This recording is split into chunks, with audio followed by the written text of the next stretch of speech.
Women's cricket को नया world champion मिल गया। न्यूजीलैंड की टीम पहली बार T20 वर्ल्ड कप की चैंपियन बन गई। और जनूबी अफ्रीका बेचारे जो जिनके मर्दों के ऊपर भी चौकर्स का दाग है, अब शायद खवातीन पे भी चौकर्स का दाग लग जाएगा, क्योंकि वो मुसलसल दूसरे फाइनल में नाकाम हुई है।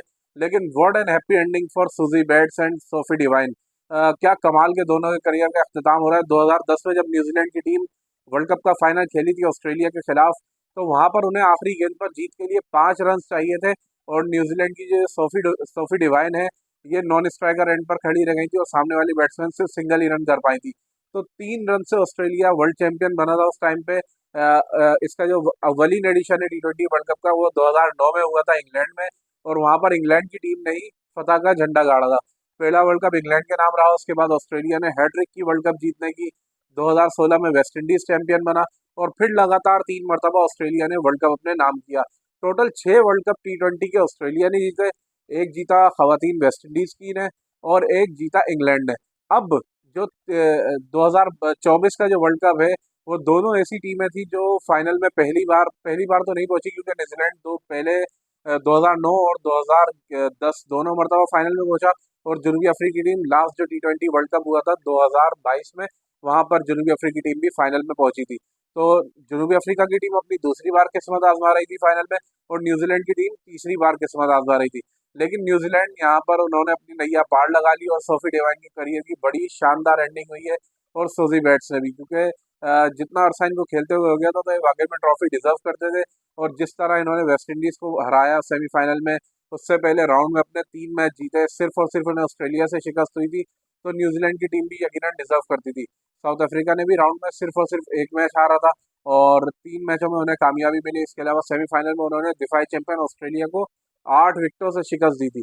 इस मैच में जो फाइनल मुकाबला था दुबई में, लॉरा वुलफॉर्ड जो है जनूबी अफ्रीकी कप्तान, उन्होंने टॉस जीता और पहले फील्डिंग का फैसला किया। तो मुझे वहीं पर ही डाउट सा हुआ था कि यार, ये इतने बड़े मैच में अगर ये फील्डिंग का फैसला कर रही है, अगर इससे बेहतर ये होता था खुद बैटिंग करके और रन्स बोर्ड पर लगाती, न्यूजीलैंड में अंडर प्रेशर लेती। लेकिन न्यूजीलैंड ने, उनकी कप्तान ने भी यही बोला था कि अगर मैं टॉस जीतती तो यकीनन मैं बैटिंग का ही फैसला करती। तो दोनों को, यानी जो उनकी मर्जी थी, मंशा थी, उसके मुताबिक वो चीज़ें मिली। जनूबी अफ्रीका ने टॉस जीतकर फील्डिंग की, न्यूजीलैंड को बैटिंग मिल गई। तो भाई न्यूजीलैंड के समझ लें स्टार्ट तो बहुत ज़्यादा अच्छा नहीं था। 3 बल्लेबाज उनकी 70 पर आउट हो गई थी।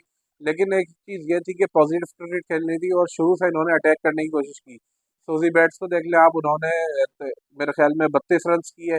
इसके अलावा अमेलिया केर, जो इस टूर्नामेंट की प्लेयर ऑफ द टूर्नामेंट करार पाई है, फाइनल में भी ऑलराउंडर परफॉर्मेंस दी इन्होंने, और यहाँ पर प्लेयर ऑफ द फाइनल का अवार्ड भी जीता है। और टूर्नामेंट की भी बेहतरीन खिलाड़ी करार पाई है, क्योंकि उन्होंने 15 विकेटें भी हासिल की। तो 43 रन की इनिंग्स उन्होंने यहाँ पर खेली। इसके अलावा ब्रूक हलीडे जो है, उन्होंने 38 रन स्कोर किए सिर्फ और सिर्फ 28 गेंदों में। बैटिंग नहीं ने उन्होंने 6 गेंदों में 12 रन किए। न्यूजीलैंड की टीम 5 विकेटों के नुकसान पर 158 रन लगाने में कामयाब हुई। यहाँ पर आपके 2 विकेटें मिली थी खाक मलाबा को, जो लेफ्ट आर्म स्पिनर है जनूबी अफ्रीका की। तो भाई जवाब में इनका जनूबी अफ्रीका का स्टार्ट भी बड़ा ही शानदार था। दोनों ओपनर से मिलकर टैस्मिन ब्रिट्स और लॉरा वुलफॉर्ड ने 51 रन का आगाज दिया। लेकिन उसके बाद जब टैस्मिन ब्रिट्स आउट हुई, फिर उनके पीछे वन डाउन जो बैटिंग के लिए आई थी अनिके बॉश, वो चल दी। उसके बाद फिर ऐसी लाइन लगी, लॉरा वुलफॉर्ड गई, सब जाती रही।